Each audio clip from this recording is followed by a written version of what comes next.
नमस्कार मित्रांनो, double O अकॅडमीच्या या स्कॉलरशिप सिरीजमध्ये तुम्हा सर्वांचं स्वागत. मित्रांनो, आपण आपल्या इंग्लिश या विषयाच्या लेक्चर सिरीजला सुरुवात केलेली आहे. मग इंग्लिश या विषयाचा आपला पहिला चॅप्टर म्हणजे यूज ऑफ प्रिपोजिशन्स. यासाठीचं फर्स्ट लेक्चर आपण घेतले आणि हे सेकंड लेक्चर. मग फर्स्ट लेक्चर मध्ये आपण काय शिकलो तर यूज ऑफ प्रिपोजिशन्स. मग प्रिपोजिशन्स म्हणजे काय असतं, त्याचा यूज कुठे कुठे केला जातो. तर सर्वात आधी प्रिपोजिशन्स म्हणजे काय. मग काय पाहिलं होतं आपण तर prepositions are the part of speech that shows the relationship of a noun or pronoun with other words in a sentence. म्हणजे नाउन आणि प्रोनाउनला इतर वर्ड सोबत त्यांचं रिलेशनशिप दाखवणारं वर्ड म्हणजे काय असतं preposition. For example on, in, to, after, with et cetera. मग आपण याचे एक्झाम्पल पाहिले होते. There is a painting on the wall. इथं काय झालं, ऑन हे preposition. Then Shilpa is very smart at her work. मग इथं ॲट काय झालं preposition. And Gita lives in New Zealand. इथे इन हे काय झालं प्रिपोजिशन.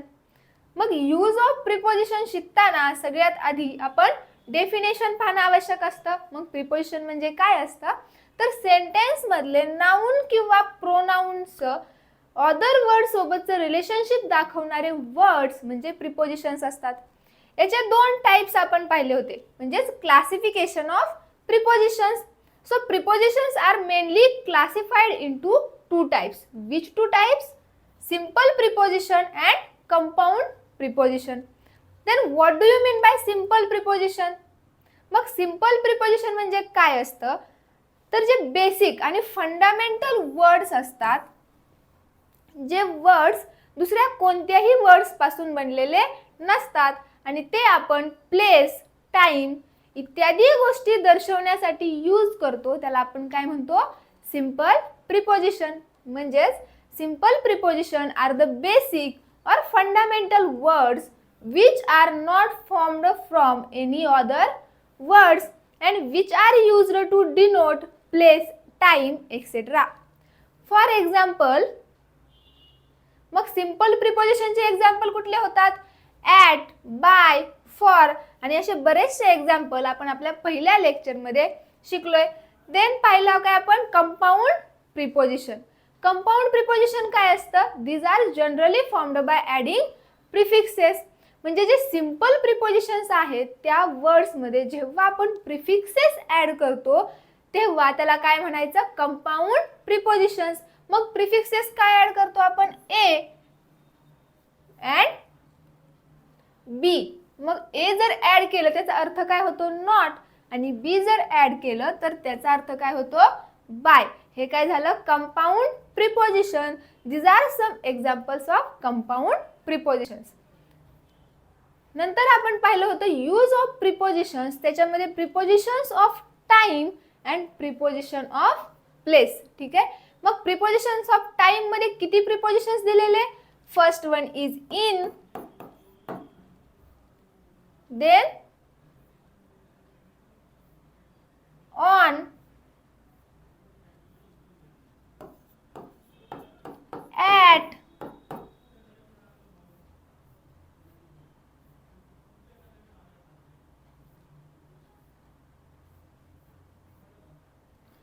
from and since.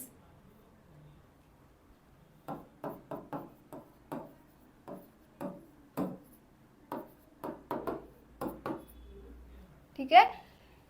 कुठले कुठले आपण प्रिपोजिशन्स यूज केले टाइम साठी? In, on, at, from and since, for,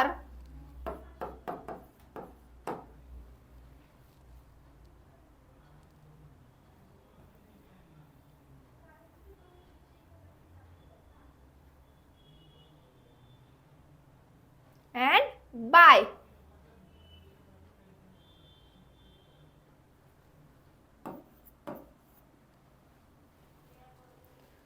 from and to. ठीक आहे. मग किती प्रिपोजिशन्स आपण टाइम साठी यूज करत असतो तर in, on, at, from and to, for, by and असे 7 प्रिपोजिशन्स आपण टाइम शो करण्यासाठी यूज करत असतो. मग इन कुठे यूज करायचंय, तर it is used with larger periods of time. म्हणजे जेव्हा मंथ्स, इयर शो करायचे तेव्हा आपण काय करणार, इन हे प्रिपोजिशन यूज करणार. तर जेव्हा आपल्याला ऑन हे प्रिपोजिशन यूज करायचे, मग ऑन हे प्रिपोजिशन आपण कशासाठी यूज करतो, डेज असतील, डेट्स असतील किंवा days followed by the parts of a days, इथे आपण कुठलं प्रिपोजिशन यूज करणार आहे, ऑन. देन ॲट हे प्रिपोजिशन आपण पॉइंट ऑफ टाइम डिनोट करण्यासाठी यूज करत असतो. देन फ्रॉम अँड टू हे प्रिपोजिशन आपण जेव्हा आपल्याला start time and end time माहित असतो तेव्हा यूज करत असतो. सिन्स, फॉर, बाय हे काय झाले, प्रिपोजिशन्स ऑफ टाइम. याची सविस्तर माहिती तुम्हाला आपल्या पहिल्या लेक्चरमध्ये मिळेल. आता प्रिपोजिशन्स ऑफ प्लेसेस पाहिले आपण, मग त्यात कोणकोणते प्रिपोजिशन्स पाहिले, तर इन, ॲट हे 2 प्रिपोजिशन्स आपण कशासाठी पाहिले, प्रिपोजिशन ऑफ प्लेस. ठीक आहे, मग या 2 प्रिपोजिशनचा यूज करून आपण प्लेसेस डिनोट करू शकतो. आता हे झालं प्रिपोजिशन म्हणजे काय, preposition of time and preposition of place. Our next point is preposition of position. म्हणजे कोणतीही गोष्ट कुठे आहे, म्हणजे त्याची पोझिशन आपल्याला सांगायची असेल तर सेंटेन्स मध्ये कोणतं प्रिपोजिशन यूज केलं जावं हे आपण आजच्या लेक्चरमध्ये पाहणार आहोत. So preposition of position. मग फर्स्ट प्रिपोजिशन कोणतं यूज करतो आपण, इन. ठीक आहे, इन हे प्रिपोजिशन आपण कुठे यूज करू शकतो, when the things are inside something. ठीक आहे, म्हणजे कोणतीही गोष्ट जर एका गोष्टीच्या इनसाइड असेल तर तिथं आपण काय यूज करणार आहे, in. For example, there is a diamond in her ring. ठीक आहे, सो इथं इन काय झालं, preposition. And second example is in this room there are 7 items of a furniture. कुठे आहेत मग ते, रूमच्या आतमध्ये, म्हणजे इनसाइड द रूम. आणि जेव्हा गोष्टी इनसाइड समथिंग असतील तेव्हा आपण तिथं कोणतं प्रिपोजिशन यूज करतो, इन हे प्रिपोजिशन यूज करतो. नाव सेकंड काय दिले आपल्याला, इनटू. ठीक आहे, मग इनटू कधी यूज करणार आपण, when the things are going inside from outside. ठीक आहे, for example the boy jumped into the river. ठीक आहे, मग बॉय काय करतोय, आउटसाइड कडून इनसाइड मध्ये जातोय, म्हणजेच jumped into the river. So when the things are going or being kept inside from outside आपण कोणतं प्रिपोजिशन यूज करणार आहे, into. So second example, Sara is keeping her mobile into the bag. ठीक आहे, third preposition on. Used to denote position of thing with respect to surface, that means touching the surface. म्हणजे जर एखादी गोष्ट त्या सरफेसला touch करत असेल तर तिथं कोणतं प्रिपोजिशन यूज करायचंय, on. For example, there is a beautiful vase on her table. ठीक आहे, सो वेज आणि टेबल याच्यामध्ये जो कॉन्टॅक्ट होतोय किंवा याच्या सरफेस मध्ये जो कॉन्टॅक्ट होतोय त्यामुळे आपण इथं कोणतं प्रिपोजिशन यूज करतो, on. Second example, the artist carved a nice picture on the wall. ठीक आहे, सो ऑन हे झालं इथे यूज केलेलं preposition. Now fourth preposition is upon. मग अपॉन हा वर्ड सेंटेन्स मध्ये कधी यूज करायचा आहे, तर to show the continuous action और keeping a thing on a surface. म्हणजे एखादी कंटिन्युअस ॲक्शन आता आपल्याला सांगायची असेल, पण कधी जर एखादी गोष्ट आपण एखाद्या सरफेस वरती ठेवतोय आणि ही कंटिन्युअस ॲक्शन आपल्याला सेंटेन्स मध्ये सांगायची आहे तेव्हा तिथे आपण अपॉन हे प्रिपोजिशन यूज करत असतो. For example, their marketing team are hanging the banners upon the pole. ठीक आहे, म्हणजे हे काय झाली, कंटिन्युअस ॲक्शन. सो इथं आपण काय यूज करतोय, upon. Next question, Sanu was keeping the bottle upon the table when I saw her. ठीक आहे, म्हणजे जेव्हा मी पाहिलं तेव्हा सानू काय करत होती, बॉटल टेबलवरती ठेवत होती. म्हणजे ही काय झाली, कंटिन्युअस ऍक्शन. मग जेव्हा कंटिन्युअस ऍक्शन होत असेल of keeping a thing on a surface, तेव्हा आपण काय करणार आहे, अपॉन हे प्रिपोजिशन यूज करायचं. नाउ नेक्स्ट प्रिपोजिशन काय सांगितलंय, ओव्हर. आता ओव्हर कधी यूज करू शकतो आपण, when a thing is exactly upward some other, that is the thing is above something and not touching it. ठीक आहे, म्हणजे एखाद्या गोष्टीवरती जर दुसरी गोष्ट असेल पण ते एकमेकांना टच करत नसतील तर तिथे आपण कोणतं प्रिपोजिशन यूज करणार आहे, ओव्हर. आणि जर एखाद्या सरफेस वरती आपण एखादी गोष्ट ठेवतोय तेव्हा तिथं कोणतं प्रिपोजिशन यूज केलं, ऑन अँड अपॉन. ठीक आहे, so over. For example, there is a bridge over the river and there is a chandelier over the table. ठीक आहे, ब्रिज रिव्हरला टच करतो का, नाही. So when a thing is exactly upward some other, that is the thing is above something and not touching it, तेव्हा आपण काय use करणार आहे, ओव्हर हे preposition. Now seventh one is above. ठीक आहे, above means higher in level. मग above हे वर्ड किंवा हा वर्ड आपण सेंटेन्स मध्ये कधी यूज करू, when something is at a higher level than some other thing. आता तुम्ही दोन गोष्टी कम्पेअर करताय आणि एका गोष्टीपेक्षा दुसरी गोष्ट ही खूप हायर लेवलला असेल तर इथं कोणता वर्ड यूज करायचा आहे, above. For example, her level of intelligence is above all. And second example is there are two shelves above the study table. ठीक है, now next preposition under. आपण काय बघतोय, preposition of positions. When something is exactly below some other thing and the two things not touching each other, तेव्हा आपण कोणतं preposition use करणार आहे, under. For example, the man sat under the tree. ठीक आहे, सो ट्री आणि man मध्ये काही कॉन्टॅक्ट आहे का, नो. बट मॅन कुठे बसलेला आहे, अंडर द ट्री, म्हणून आपण काय करतो, अंडर हे प्रिपोजिशन यूज करत असतो. आता असंच दुसरं एक्झाम्पल पाहायचं झालं तर काय सांगितलंय, a pen is lying under your chair. ठीक आहे, now ninth preposition of a position is beneath.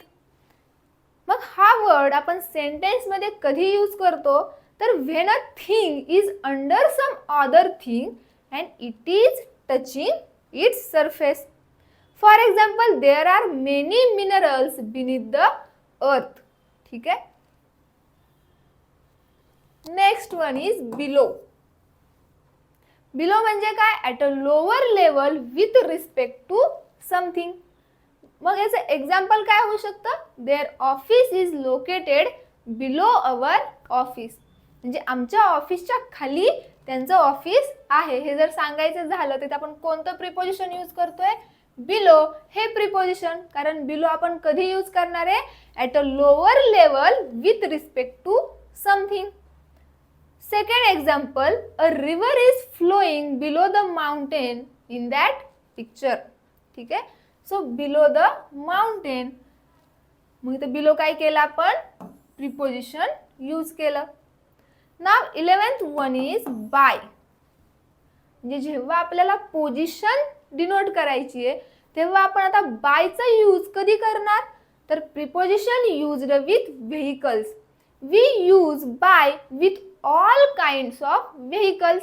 म्हणजे जेव्हा तुम्हाला एखाद्या व्हेइकल बद्दल सांगायचे की तुम्ही त्या व्हेइकलने ट्रॅव्हलिंग करताय तर तिथं आपण कोणतं प्रिपोजिशन यूज करणार आहोत, बाय.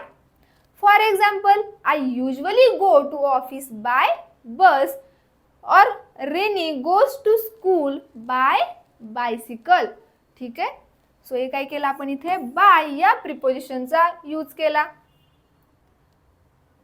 आता हे काय झाले प्रिपोजिशन्स ऑफ अ पोजिशन. ठीक आहे, मग याच्यात आपल्याला किती प्रिपोजिशन सांगितले तर 11 प्रिपोजिशन सांगितले. मग ते 11 प्रिपोजिशन्स कुठले? In, into, on, upon,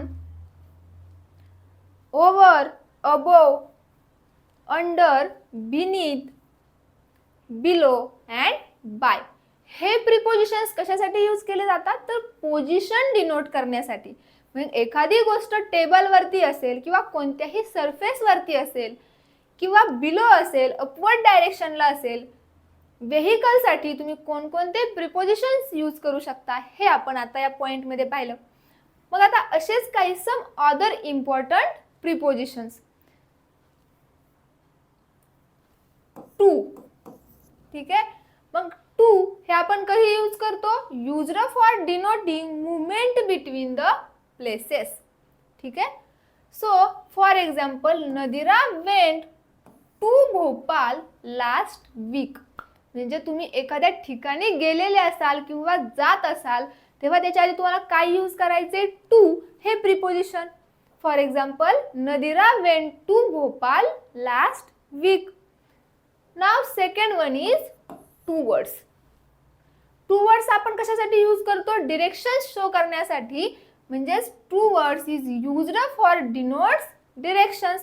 for example this road goes towards his home. ठीक आहे, म्हणजे हा रस्ता त्याच्या घराकडे जातोय हे तुम्हाला सांगायचं असेल तर कोणतं प्रिपोजिशन यूज करायचे? Towards. तर असंच एक एक्झाम्पल काय होईल? Bangladesh is towards the east of India.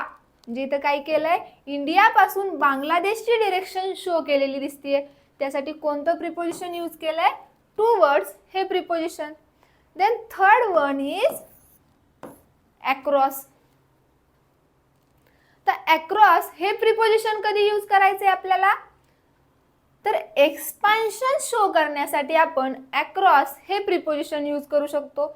For example there business is spread across the country. ठीक आहे, अक्रॉस द कंट्री म्हणजे हे काय झालं? एक्सपान्शन शो केलं. यासाठी आपण काय करतोय? अक्रॉस हे प्रिपोजिशन यूज करतोय. Now next one is behind. Behind म्हणजे काय? At back of something or someone. For example we don't know what there is behind that door.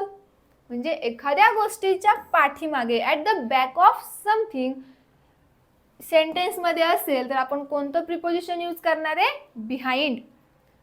Next one is in front of. म्हणजेच at the face of something. For example there is an ice cream parlour in front of my house. So आपण front of किंवा in front of कधी use करणार आहे? At the face of something. जेव्हा आपल्याला denote करायचं असेल तेव्हा आपण कोणतं प्रिपोजिशन यूज करतो? In front of. Next one is between. ठीक आहे, मग बिटवीन हे प्रिपोजिशन कधी यूज केलं जातं? तर used for to persons or things. म्हणजे दोन पर्सन्स असतील किंवा दोन थिंग्स असतील हे आपल्याला दर्शवायचं असेल तेव्हा आपण काय यूज करतो? बिटवीन हे preposition. For example Chintu is sitting between Vibhuti and Pushkar. ठीक आहे, म्हणजे दोन पर्सन्सच्या मध्ये चिंटू काय गेलाय? बसलाय. तेव्हा आपण काय म्हणणार? Chintu is sitting between Vibhuti and Pushkar. Next example there is a red box between the blue and the orange one. ठीक आहे, नेक्स्ट प्रिपोजिशन काय सांगितले आपल्याला? अमंग. आपण अमंग हे प्रिपोजिशन कधी यूज करतो? Used for more than two persons or things. जर two persons or two things असतील तर आपण कोणतं प्रिपोजिशन यूज करणार आहे? Between. But for more than two persons or two things कोणतं प्रिपोजिशन यूज करायचं आहे? Among. For example Sania is the tallest among all girls. जिथं ऑल गर्ल्स म्हणजे दोन पेक्षा काय झाले? जास्त पर्सन्स आले. सो आपण इथं काय यूज करतोय? Among. Now this is one wrong sentence among this sentence. ठीक आहे. अगेन सेंटेन्सेस असल्यामुळं आपण आता काय यूज केलं, अमंग हे प्रिपोजिशन. जर इथं दोन सेंटेन्स मध्ये कंपॅरिझन करायचं असतं तर आपण कोणतं प्रिपोजिशन यूज केलं असतं, between. But because of more than 2 sentences इथे आपण काय यूज करतोय, अमंग हे प्रिपोजिशन.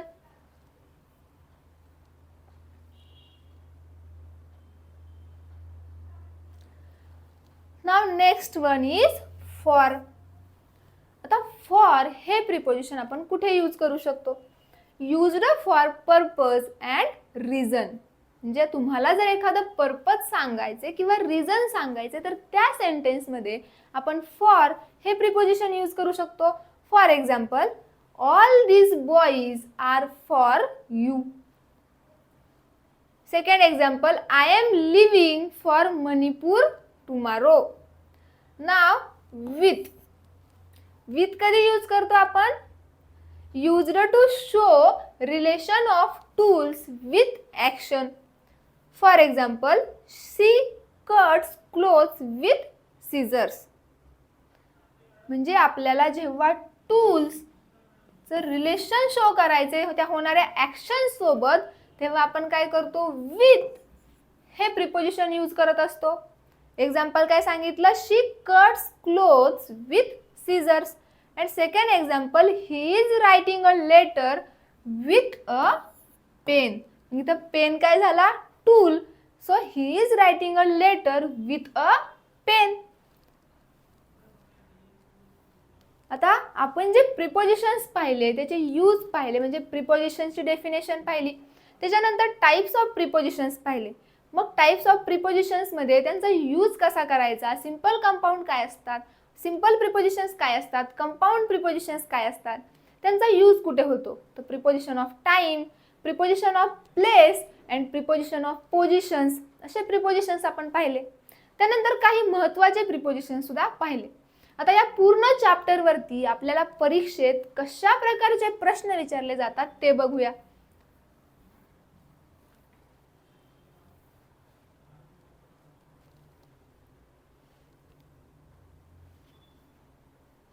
बघा आता आपल्याला किती दिलेत क्वेश्चन. क्वेश्चन नंबर 1 to 20 साठी काय सांगितलंय, choose the correct preposition given in the option to complete the following sentence. म्हणजे आपल्याला एक सेंटेन्स दिले आणि ते सेंटेन्स जर कंप्लीट करायचं असेल तर दिलेल्या पर्यायातून आपल्याला करेक्ट प्रिपोजिशन यूज करायचे. असे आपल्याला 1 ते 20 प्रश्न विचारले जातात. मग काय विचारलंय, this is a comfortable house to live. काय येणार सेंटेन्स मध्ये, इन, ॲट, ऑन, बाय. तर हे सेंटेन्स जर कंप्लीट करायचं असेल तर करेक्ट प्रिपोजिशन कोणतं येतंय, this is a comfortable house to live in. So option number D is our correct answer. Now question number 2, we should not spend money dash dash luxuries. Options काय दिलेत, at, for, on, with. काय होईल मग sentence, we should not spend money on luxuries. So option number C is our correct answer. Now question number 3, I gave him a chair to sit, to, on, at, in. मग आपण असं म्हणू शकतो का, I gave him a chair to sit to. No. So 2 option काय झाला, wrong option. I gave him a chair to sit on. म्हणजे chair वरती बसण्यासाठी तुम्ही त्याला काय केलं, चेअर दिली. सो ऑप्शन नंबर बी काय झाला आपला correct answer. I gave him a chair to sit on. Now question number 4.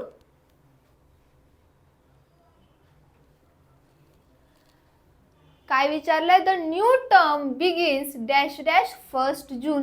आता इथं काय दिलंय, 1 जून म्हणजे 1 जून पासून नवीन टर्म सुरू होतीये. मग आपण प्रिपोजिशन्स ऑफ टाइम पाहिले होतं. त्यात काय सांगितलेलं, जेव्हा आपल्याला start time and end time माहित असेल तेव्हा आपण कोणतं प्रिपोजिशन यूज करतो, फ्रॉम अँड टू. मग या सेंटेन्स मध्ये आपल्याला काय सांगितलंय, the new term begins. Begins म्हणजे काय होतीये, स्टार्ट होतीये, आणि यासाठी आपल्याला एक डेट पण दिली आहे. म्हणजे या सेंटेन्स मध्ये आपल्याला स्टार्ट टाइम माहिती आहे. मग जेव्हा आपल्याला स्टार्ट टाइम माहित असतो तेव्हा आपण काय यूज करतो, फ्रॉम.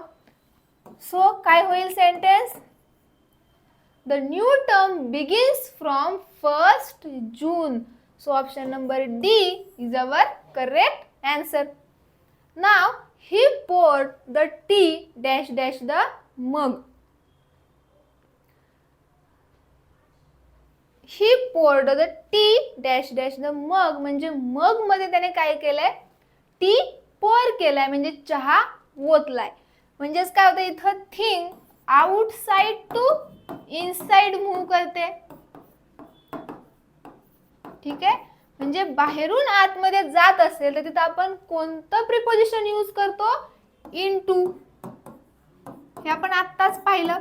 ठीक आहे, सो काय झालं सेंटेन्स, ही पोर द टी इनटू द मग. कारण इथं काय होतंय, thing goes outside to inside. So कोणतं प्रिपोजिशन यूज करायचं असेल इथे, into. Option number B is our correct answer. Now question number 6. Shiva is good dash dash biology. So good on biology, in biology, at biology or for biology. इथं काय येणार आहे, at biology.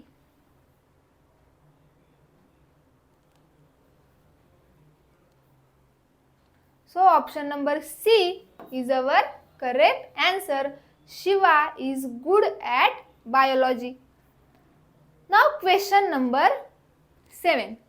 Zeba writes dash dash night. Options काय दिले, to, at, in, on.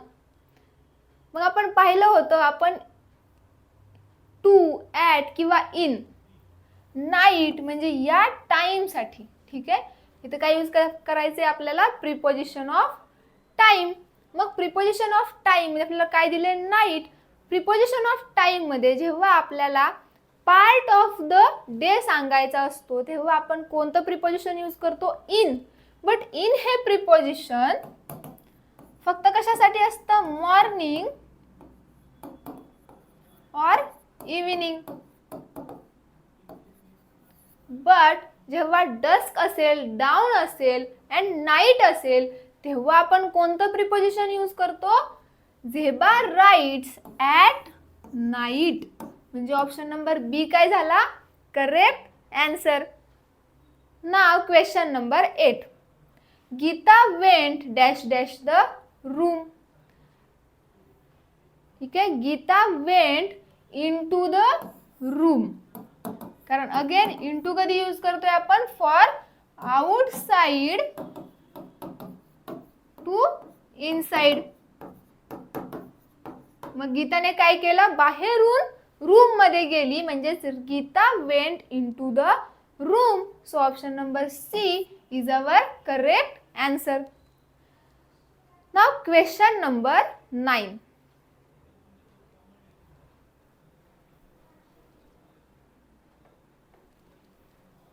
काय दिलं आपल्याला, he said that he was very pleased dash dash my work. Options काय दिलेत, बाय, विथ, ऑन, ॲट. मग हे सेंटेन्स जर आपल्याला करेक्ट लिहायचं असेल तर कोणतं प्रिपोजिशन यूज करायला हवं, बघा. He said that he was very pleased by my work, on my work, at my work. हे करेक्ट सेंटेन्स होतील का, नो. सो करेक्ट सेंटेन्स कोणत्या प्रिपोजिशन सोबत होईल, विथ. ऑप्शन नंबर बी काय होईल, he said that he was very pleased with my work. So option number B काय झाला आपला correct answer. Now question number 10.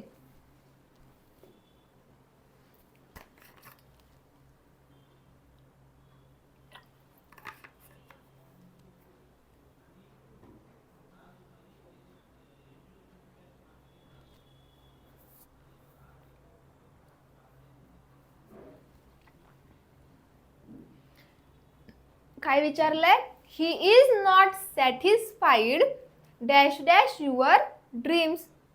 So he is not satisfied with your dreams. Again कोणतं preposition use करणार आहे आपण? With. So option number B काय झाला आपला correct answer. Now you should explain this dash dash them. तर हे तुम्हाला दुसऱ्यांना एक्सप्लेन करायचे तेव्हा तुम्ही कोणतं प्रिपोजिशन यूज करणार आहे? On, to, at, with. You should explain this to them. So option number B काय झाला आपला करेक्ट प्रिपोजिशन.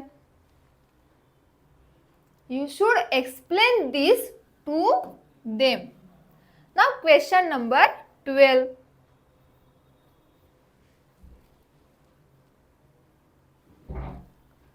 काय विचारलंय? My father taught mathematics dash dash me. Options काय दिलेत? Of, for, to, towards. मग असं होईल का sentence? My father taught mathematics towards me. Towards आपण कशासाठी यूज करतो?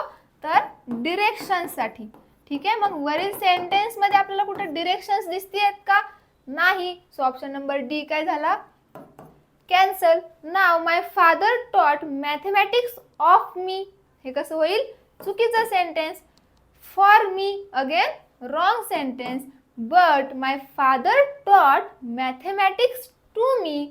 हे काय झालं करेक्ट सेंटेन्स. म्हणजे या सेंटेन्स मध्ये कोणत्या प्रिपोजिशनचा यूज करू शकतो आपण? To. Option number C is our correct answer. Now question number 13. He has been absent dash dash Monday. ठीक है?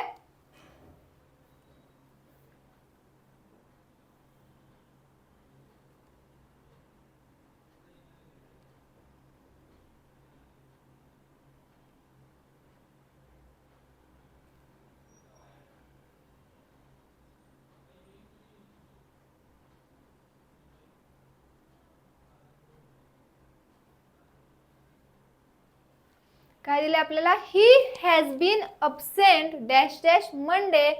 सो हॅज बीन आले आणि आपल्याला काय करायचे? डे साठी प्रिपोजिशन यूज करायचे. मग आपण काय यूज करणार? He has been absent for Monday. म्हणजेच ऑप्शन नंबर बी काय झाला आपला correct answer. Now question number 14. I have not been to the theater dash dash long time. Have not been to the theater. Have not been आले म्हटलं काय येणार? Since a long time. Option number C काय झाला आपला correct answer. Again same question. The girls have been playing badminton. अगेन have been playing badminton. So कोणतं preposition use करणार आहे आपण? सिन्स. काय आलं मग? The girls have been playing badminton since 2 hours. ठीक आहे, so option number C is our correct answer. Now question number 16.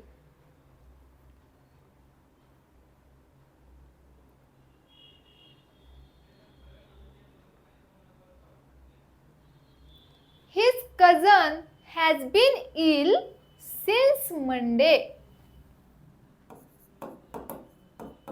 ठीक आहे, तो कधीपासून आजारी आहे? मंडे पासून. सो इथं काय येणार? Since. Option number D is our correct answer. Her mother died dash dash breast cancer. Her mother died of breast cancer. So option number D is our correct answer. Now question number 18. He will wait dash dash you return. म्हणजे तू येईपर्यंत तो वाट बघेल. असं कस? यासाठी कोणतं preposition use कराल?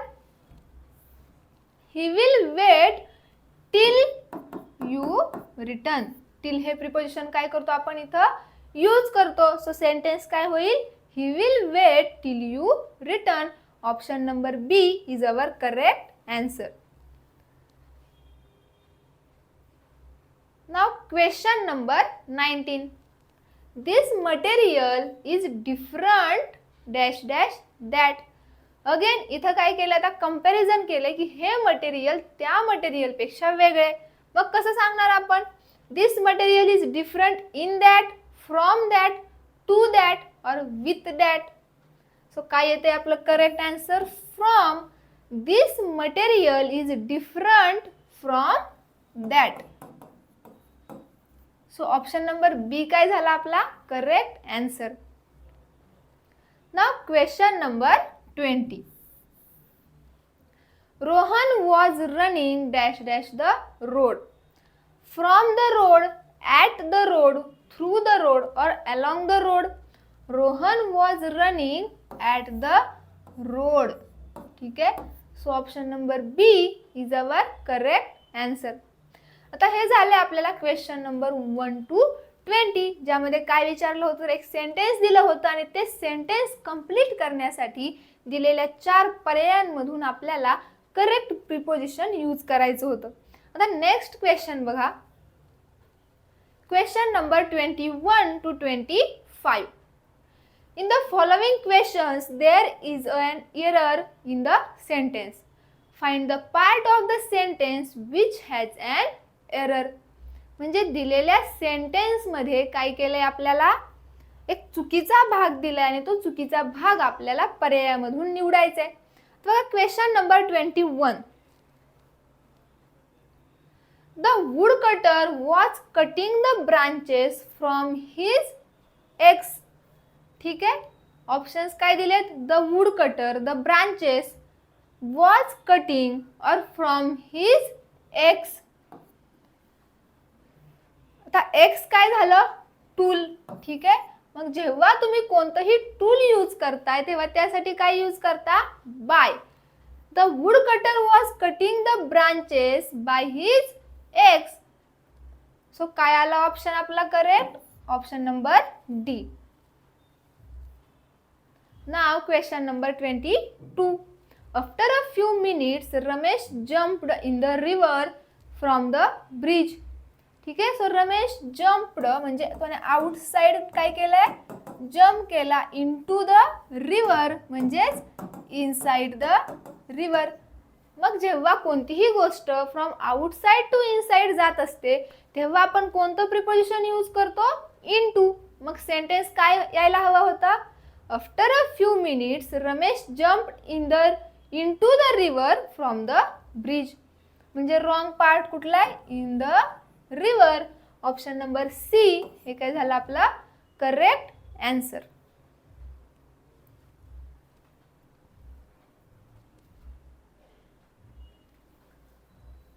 Now question number 23. From 10 years my father has been teaching this school. तर इथं सेंटेन्स चुकीचा कोणता असणार आहे किंवा कोणता पार्ट हा सेंटेन्स मधला चुकीचा असणार आहे? फ्रॉम 10 इयर्स म्हणजे इथं काय दिलंय? Long period of time my father has been. Again continuous tense आला. Teaching in his school. So from हे काय झालं?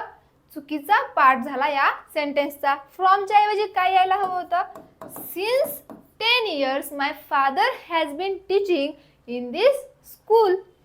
सो फ्रॉम 10 इयर्स हे काय झालं आपलं correct answer. Now question number 24. I wanted to talk them, so I was ringing them. I wanted to talk them or talk with them. इथं कोणतं preposition हवं होतं? Talk with them. बट इथं दिलंय का ते प्रिपोजिशन नाही, तेव्हा आपला रॉंग पार्ट काय झाला? Talk them. म्हणजेच ऑप्शन नंबर बी हे झालं आपलं बरोबर उत्तर. Question number 25. It is raining heavily, so she will stand in that tree. Stand in that tree. आता झाडा खाली उभे आहे म्हटलं तुम्ही इन दॅट लिहू शकता का? नो. इथं काय यायला हवं होतं? It is raining heavily so she will stand under the tree. पण इथं काय दिलंय? In that tree. सो हा झाला आपल्या सेंटेन्सचा रॉंग पार्ट. म्हणजेच ऑप्शन नंबर डी काय झाला आपला करेक्ट आन्सर.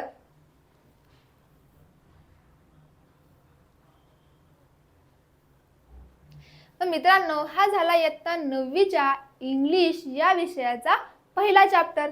मग या पहिल्या चॅप्टर म्हणजेच आपला यूज ऑफ प्रिपोजिशन मध्ये आपण त्याची डेफिनेशन पाहिली, टाइप्स पाहिले, एक्झाम्पल पाहिले आणि याच्यावरती आपल्याला कशा प्रकारचे प्रश्न विचारले जातात त्यासाठी प्रॅक्टिस क्वेश्चनही पाहिले. आता याच्या पुढे आपल्याला दुसरा चॅप्टर सुरू करायचा आहे, पण त्याआधी तुम्ही कोणत्याही स्कॉलरशिप परीक्षेची तयारी करत असाल तर डबल ओ अकॅडमीच्या ऑनलाईन बॅचेसला जॉईन करू शकता. या ऑनलाईन बॅचेसमध्ये विद्यार्थ्याकडून संपूर्ण विषयाची तयारी करून घेतली जाते. विद्यार्थ्याला बेसिक टू ॲडव्हान्स शिकवलं जातं. क्लास लाईव्ह प्लस रेकॉर्डेड दिला जातो. जुन्या प्रश्नपत्रिका सराव असेल किंवा फ्री डाऊट सेशन असेल, विद्यार्थी पालक मार्गदर्शन असेल, या सगळ्या सुविधा तुम्हाला या ऑनलाईन बॅचेसमध्ये पुरवल्या जातात. त्यामुळे ऑनलाईन बॅचेस जॉईन करायच्या असतील तर तुम्ही आम्हाला व्हॉट्सअपवरही कळवू शकता. थँक्यू.